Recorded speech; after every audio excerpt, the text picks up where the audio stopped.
उसका लगी हुई है, उनके साथ हम देख सकते हैं कि हमारे मध्य प्रदेश के मुख्य सचिव अनुराग जैन हैं, हमारे स्वास्थ्य मंत्री उप मुख्यमंत्री राजेंद्र शुक्ला जी हैं, और ये पोषण अभियान जिसकी आज बहुत बड़े पूरे देश भर में शुरुआत होने वाली है उसका जायजा ले रहे हैं, उसको लेकर प्रदर्शनियाँ लगाई गई हैं, लोगों से बात कर रहे हैं, जो स्वयंसेवक हैं, स्वयंसेविकाएं हैं, उनसे बात कर रहे हैं। अच्छा, यहाँ देखिए, यहाँ हम लोग राज्यपाल को देख पा रहे हैं, अब यहाँ नजर आ रहे हैं। हाँ, अब हम लोग यहाँ अपने राज्यपाल को देख पा रहे हैं, मंगू भाई जी हैं साथ में, वो भी साथ साथ चल रहे हैं। मध्य प्रदेश के जो प्रमुख जो मुख्य सचिव हैं उनके भी प्रधानमंत्री के साथ बहुत अच्छे संबंध हैं, ताल्लुकात हैं, और प्रधानमंत्री जी के दफ्तर में उन्होंने लंबे समय तक काम किया है।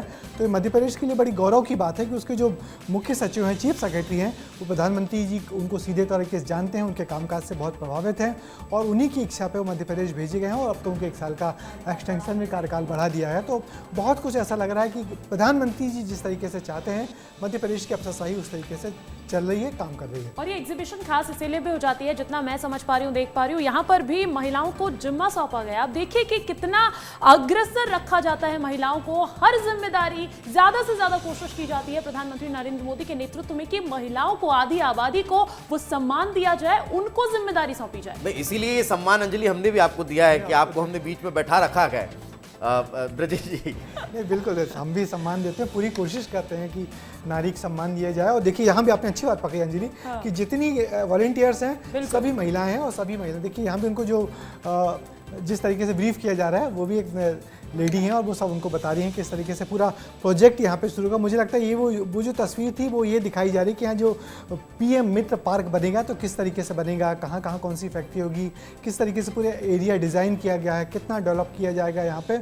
और तो निश्चित ही प्रधानमंत्री इस पूरे प्रोजेक्ट का जायजा ले रहे हैं, और इसके पहले वो जो मध्य प्रदेश, जो पूरे देश भर में एक बड़ा अभियान शुरू किया गया है नारी को लेकर, पोषण अभियान, तो उसकी भी उन्होंने जायजा लिया। निश्चित ही प्रधानमंत्री इसके बाद अब फिर मंच की तरफ जाएंगे और वहाँ पे जनता को संबोधित करेंगे, मगर स्टेज के पीछे, बैक स्टेज पे इतनी सारी तैयारी होती है जो हमने देखी है। बिल्कुल। और जिस पीएम मित्र पार्क का हम जिक्र कर रहे हैं ब्रजेश जी, मतलब इतने बड़े एरिया में एक पार्क का लगना, क्लस्टर का लगना, और कॉटन के क्षेत्र में एक बड़ी क्रांति लाना, ये दर्शा रहा है कि न सिर्फ बदनावर और धार बल्कि आसपास के जो क्षेत्र हैं उनका भी विकास होगा इससे। बिल्कुल, ये पूरा इलाका, हम लोग इसको बहुत पिछड़े इलाके के रूप में जानते थे, क्योंकि एक ज़माने में ये इलाका बहुत समृद्ध था, क्योंकि वहाँ पे ये कपास होता है, बहुत बड़ी बड़ी जिनिंग मिल्स थी, मगर अब जिनिंग मिल्स तकरीबन सारी बंद होने की कगार पे हैं।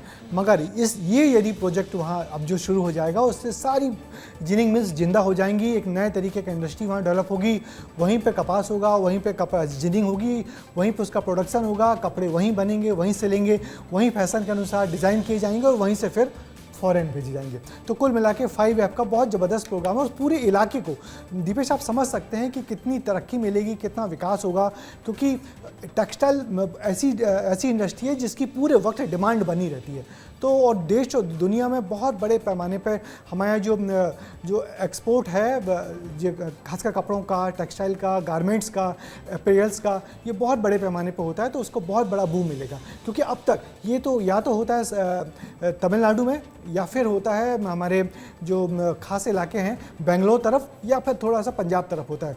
पूरा मध्य प्रदेश और पूरा बीच का इलाका इस सबसे अछूता था। बिल्कुल, जो जिनिंग मिलों का हम जिक्र करते थे, और अभी अगर हम बात करें इंदौर की जो मिलें हैं जो अब लगभग बंद हो चुकी हैं, उनका जिक्र अब हर वर्ष जो है वो अनंत चतुर्दशी पर ही होता है कि झांकियां मिलों की निकलती थी। अब वो सारी चीजें फिर से सामने आने वाली हैं, अब उनका दौर फिर से शुरू होने वाला है। बिल्कुल, जैसे हम लोग आप जानते हैं कि इंदौर की हुकुमचंद मिल है तो कई दिनों से बंद पड़ी थी, और वहाँ पे मजदूरों का बंटवारा, विवाद, ये सब हुआ। तो मुख्यमंत्री ने पिछले कुछ दिनों पहले ही जो उनके मजदूरों का जितना पैसा था उन सबको उनके खाते में दिया गया। लंबी लड़ाई मजदूर वहाँ जीते हैं। ऐसे ही उज्जैन में काफ़ी सारी फैक्ट्रीज होती थी, वो भी बंद पड़ी हैं।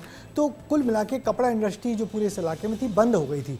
अब इस बड़े पार्क के लगने से, सरकार के इस बड़े सौगात देने से वो पूरा इलाका फिर से एक बार डेवलप होगा, और फिर से वहाँ प्रोडक्शन होगा, और एक बहुत बड़े पैमाने पे जनता को रोजगार भी मिलेगा। और ब्रजेश जी, उस चुनौती के लिए मध्य प्रदेश सरकार तैयार भी नजर आ रही है। हम देख रहे हैं कि अभी तक जिस प्रदर्शनी का अवलोकन प्रधानमंत्री नरेंद्र मोदी कर रहे हैं, आप, दीपेश और मैं जिसको लेकर बात कर रहे हैं, वो थोड़े ही महीनों में सच साबित होता हुआ, एक सपना साकार होता हुआ नजर आने वाला है। लेकिन इसके लिए एक बड़ी चुनौती मोहन सरकार के लिए रहेगी कि ज्यादा से ज्यादा इन्वेस्टर्स को लाए, ज्यादा से ज्यादा इंडस्ट्रियलिस्ट का ध्यान इस पीएम मित्र पार्क में खींचे। अभी मैंने पढ़ा है कि ये जो टेक्सटाइल पार्क बन रहा है इसकी करीब 50% से ज़्यादा बुकिंग हो गई है। माने वहाँ पहले ही जो जैसे ही बताया गया कि यहाँ पे टेक्सटाइल हब बनने वाला है, तो बहुत सारे टेक्सटाइल एक्सपोर्ट से बनाने वाले या टेक्सटाइल से जुड़े लोग हैं, उन्होंने उस पार्क में ज़मीन ले ली है। तो 50% से ज़्यादा बुकिंग हो गई है। तो जैसे ही बुकिंग हो गई है, अब वो अपना वहाँ पे कारखाना लगाएंगे, प्रोडक्शन शुरू करेंगे। तो मुझे लगता है कि 1-2 साल के अंदर ही पूरी तस्वीर बदल जाएगी।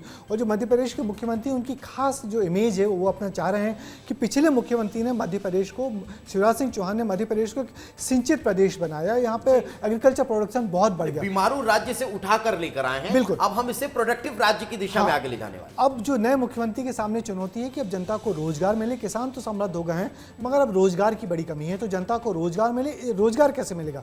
रोजगार तभी मिलेगा जब यहाँ पे इंडस्ट्री आएगी।